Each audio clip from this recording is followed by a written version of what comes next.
Bom dia, boa tarde, boa noite, pessoal. Hoje vamos dar continuidade à nossa videoaula sobre a análise termodinâmico-mecânica, ou DMTA.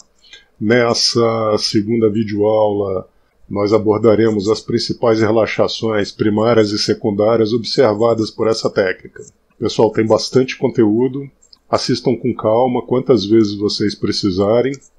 Espero que vocês aproveitem e vem comigo estudar. O DMTA é uma técnica muito sensível, como eu comentei com vocês na nossa última videoaula. O DMTA tem uma sensibilidade cerca de 1000 vezes maior que o DSC.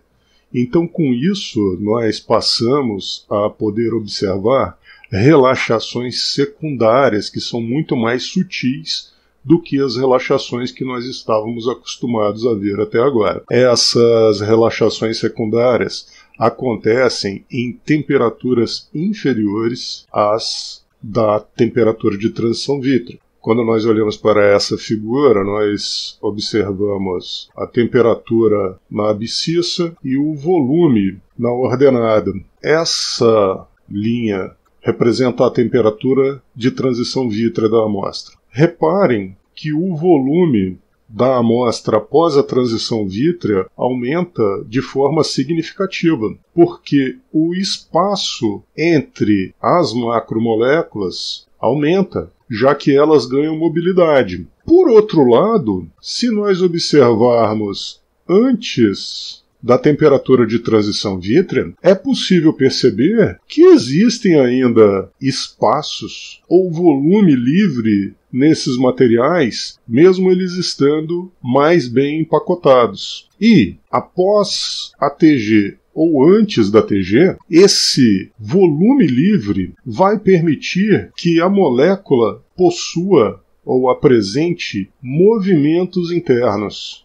E quais são esses movimentos detectáveis? Para nós discutirmos isso, é conveniente trazer um modelo físico mais conhecido, crankshaft ou virabrequim. Então, nós podemos imaginar que a nossa macromolécula é similar a um virabrequim, que é essa peça aqui. Imaginem que essa peça representa um segmento de uma cadeia polimérica. Quando nós olhamos para dentro desse segmento, é possível perceber que os constituintes desse segmento estão alinhados de forma distinta ao longo do espaço. E mais do que isso, esses componentes não estão parados. Esses componentes ou meros estão em movimento, porque existe volume livre nos nossos materiais. A existência desse volume livre permite esse movimento. Esses movimentos, novamente, são muito discretos e não podem ser observados por uma técnica de menor sensibilidade. Daí a questão do DMTA ser muito útil para esse tipo de análise.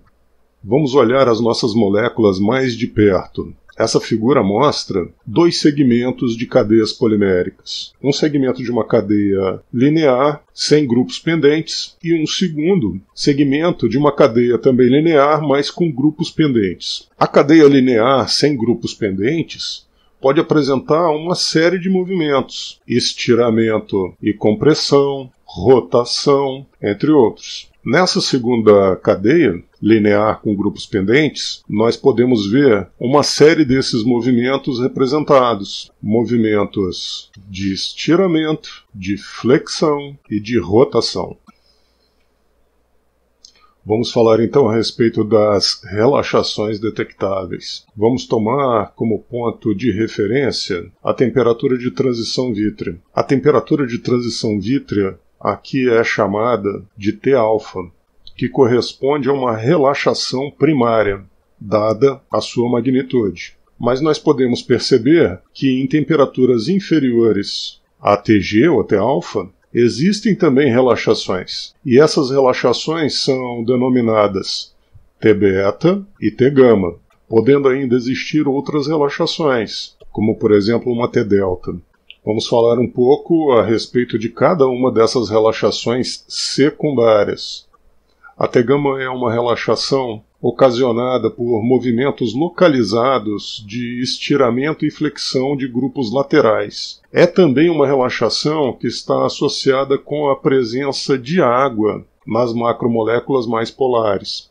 Por sua vez, a T-beta é uma relaxação que ocorre devido ao movimento dos grupos laterais da cadeia. Grupos laterais esses compostos por 4 a 8 átomos que ganham mobilidade a partir de uma determinada temperatura. Essa relaxação secundária é associada ao aumento da resistência ao impacto.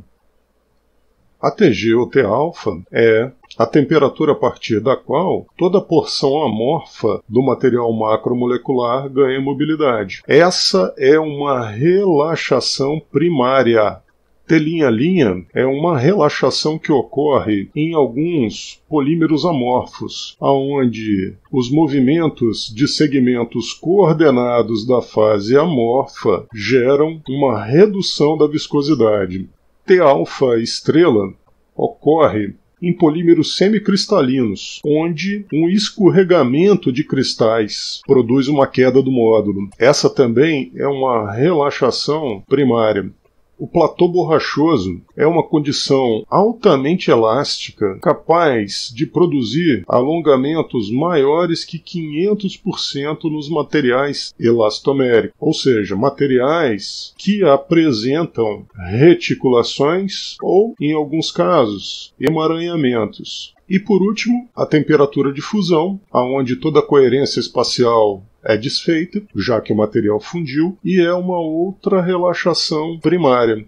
Repare então que tanto a Tm quanto a Tg são relaxações primárias, embora sejam transições de naturezas distintas. Essa é uma transição de primeira ordem, enquanto essa é uma transição de segunda ordem.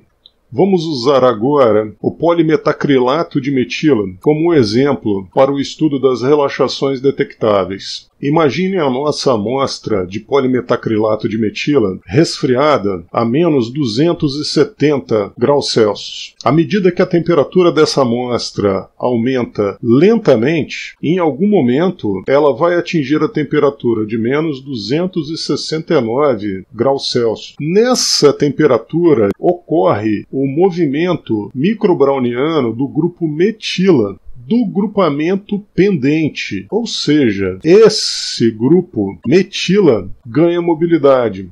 A temperatura continua a subir e alcança menos 170 graus Celsius. Nessa temperatura ocorre a vibração microbrowniana do grupo alfa-metila.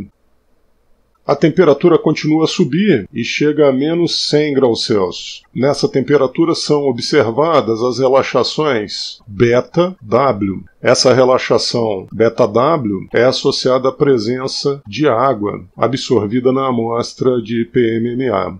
A temperatura continua subindo e alcança 20 graus Celsius, temperatura na qual o grupo éster pendente ganha movimento. Finalmente, a 125 graus Celsius, nós temos uma relaxação primária, T-alfa, que é a Tg desse polimetacrilato de metila. Ou seja, toda a cadeia do polímero adquire mobilidade.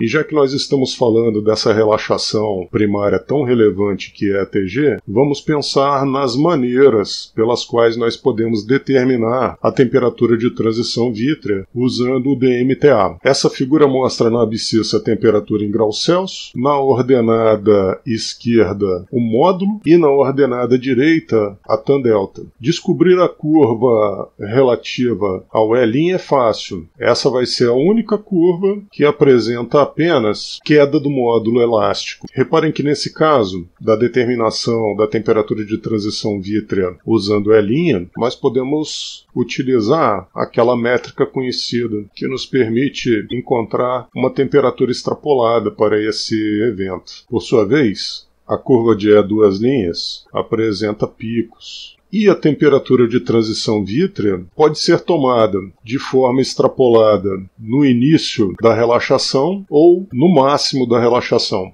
O mesmo acontece para a curva de tan delta. onde a temperatura de transição vítrea pode ser tomada no início da relaxação ou no pico dessa relaxação. Então teríamos 5 formas de determinar o valor da temperatura de transição vítrea. E qual delas nós deveríamos usar? A mais utilizada é o pico da tan-delta. E por que trabalhar com o pico da tan-delta? Nós devemos lembrar que esse valor de tan-delta vai ser independente da forma como o material é solicitado. E por isso, essa é a forma preferencial para a determinação da temperatura de transição vítrea por meio da técnica de DMTA. Bem, pessoal, por hoje é isso. Obrigado pela atenção de vocês e até a nossa próxima videoaula.